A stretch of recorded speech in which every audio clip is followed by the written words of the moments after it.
અમારી દેશી સ્ટાઇલ ગામડાની ગલાસે કઈ નામ ઉખડવાનું એમ જ ઉખડતા હોય કાઈ નહીં સિટીમાં ઘણા શીખે કામ સાકું કાપે એમ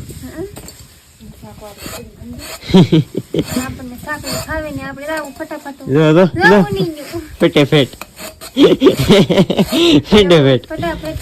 ફેટ દૂધી મળે ફટાફટ મળે નહીં કઈ ફેટ કામ થઈ રહે એવું નહીં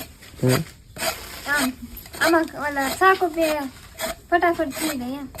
એ વાત બરોબર તારી સાકોમાં ઓછું નહીં વાત બનવાનું છે દૂધીનું શાક અમારે ખટાય શું કહેવાય કાજો કેતરી સાદું કતરી અમારા જનકભાઈ ને બોલો ખાય તે ખબર ન પડતી કે હું કેવાય એ નહીં ખબર પડતી હું કરવું મારા બા ને બધા ખાઈ છે ભાગ